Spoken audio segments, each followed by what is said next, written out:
Alors voilà, Mehdi, bonjour. Bonjour. On te souhaite la bienvenue parmi nous aujourd'hui. Donc toi, tu voulais nous raconter une histoire? Oui, la mienne, comment j'ai pu rencontrer Jésus. D'accord. Donc on va te demander de te présenter. Est-ce que tu peux nous dire qui tu es, Mehdi? Quel âge tu as? Donc je m'appelle Mehdi, j'ai 25 ans. Je suis né à Antibes et j'ai grandi à Antibes. D'accord. Et apparemment, tu es chrétien? Oui, depuis 4 ans. 4 ans. D'accord. Alors, est-ce que tu peux nous expliquer comment ça s'est passé, tout ça? Peut-être d'abord, quel genre de personne, quel genre de vie tu avais, et puis comment ça t'est arrivé finalement? Comment est-ce que tu as trouvé la foi? Ouais, pas de souci. Alors, je suis né dans une famille assez compliquée, une vie assez chaotique. J'ai mon papa qui est alcoolique, qui a des gros problèmes d'alcool.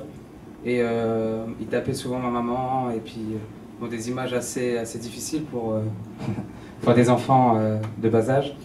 J'ai pu subir aussi des abus de différentes sortes, que je préfère pas spécialement divulguer.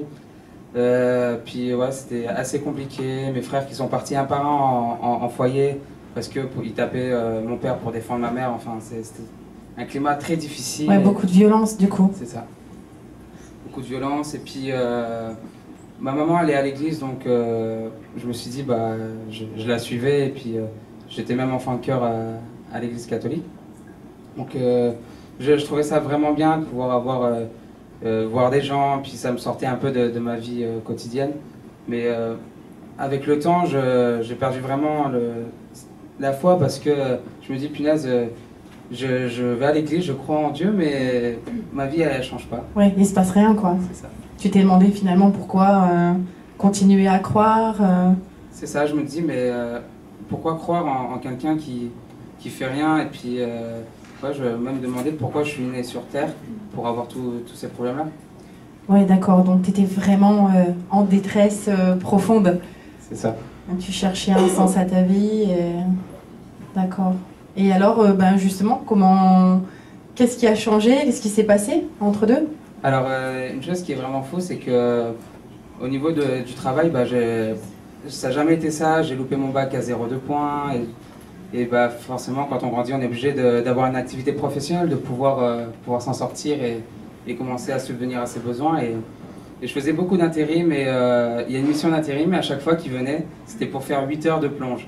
Et 8 heures de plonge, c'est pas vraiment ce qu'on a envie de faire. Et ça insistait. Puis un jour où j'avais vraiment besoin d'argent, on me dit, bah, je leur dis, ok, pas de souci, je vais là-bas. Et finalement, je rencontre un chrétien.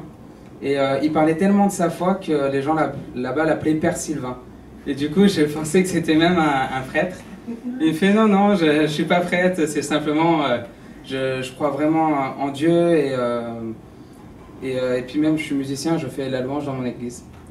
Et il m'a dit, bah écoute, si tu veux, je t'invite dans mon église, et comme ça te permet de pouvoir voir.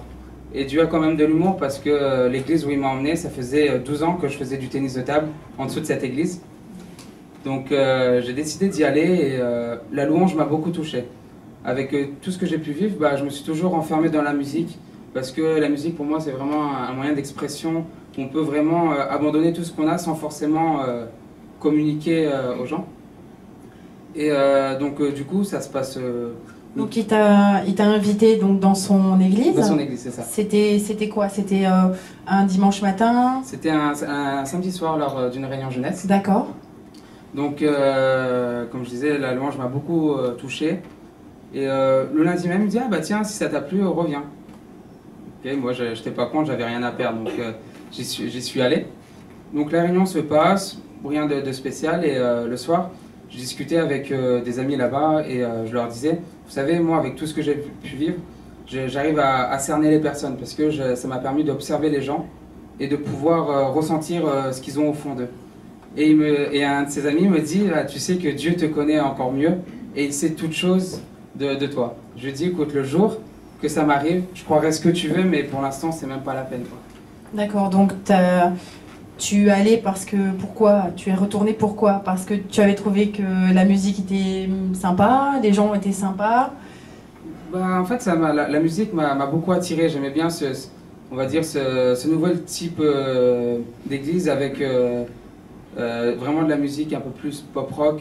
D'accord. Donc du coup, tu y allais pour voir, mais pas nécessairement parce que tu croyais la même chose que... Ouais, c'est ça, c'est parce que quelque chose m'a attiré, quoi. Mais tu as laissé du coup la chance à Dieu de se révéler à toi en y allant. C'est ça. On va dire vraiment que le soir même, je dis voilà, Dieu, soit tu existes, tu me montres pertinemment que tu es Dieu. Sinon, c'est même pas la peine, j'ai même plus envie d'entendre parler. C'est une bonne prière, ça. Et alors, qu'est-ce qui s'est passé? Et en fait, le dimanche, du coup, j'ai été le dimanche pour découvrir un peu comment se passe un culte. Et cette journée-là, bah, une personne que je ne connais pas, qui commence à raconter ma vie de A à Z dans des détails, mais que je peux même pas, que personne ne pouvait savoir, quoi. Et c'est quelqu'un qui est venu te voir personnellement? Ou c'était... Non, c'est pendant le culte. Pendant la... D'accord, une personne pendant la qui réunion. avait une révélation de Dieu et qui a donné une parole comme ça. Waouh, donc tout en détail. C'est ça. Waouh.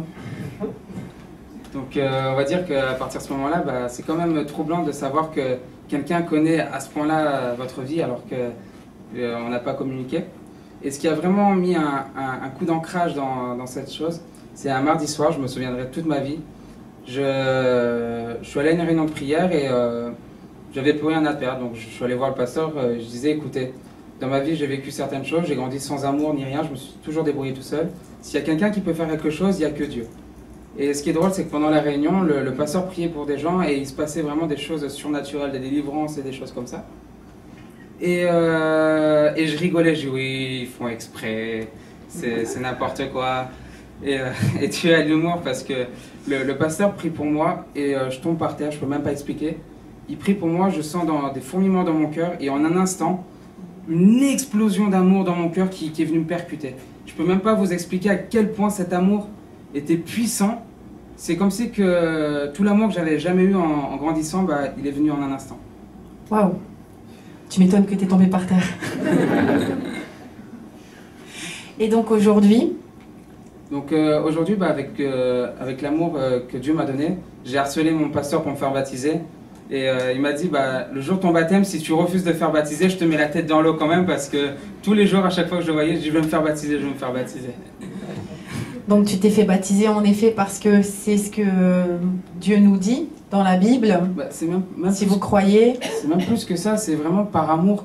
Parce qu'il m'avait donné tellement cet amour que j'avais envie de le suivre et d'abandonner toute mon ancienne vie, quoi. Parce que quelqu'un qui me donne autant d'amour alors que je n'ai jamais rien eu, bah, je peux que lui faire confiance. Carrément. Ça a été la même chose pour moi. Génial. Et donc aujourd'hui, tu as ta vie qui a changé, j'imagine, du tout au tout? Ah oui, là, largement. J'ai trouvé un travail, un appartement en l'espace d'un an. Donc c'était vraiment incroyable. D'accord. Et aujourd'hui, alors, de quoi est-ce que tu veux remercier Dieu? Bah, simplement pour tout ce qu'il a fait, parce que il n'aurait pas été là, je pense que je serais mort. J'étais en train de penser à des tentatives de suicide. Et il est vraiment arrivé juste avant que j'en finisse. Et on a beau avoir des hauts débats, mais je ne peux pas oublier ce que Dieu a fait pour moi. Et voilà, je vais simplement lui rendre la gloire, quoi. Merci. Merci Mehdi.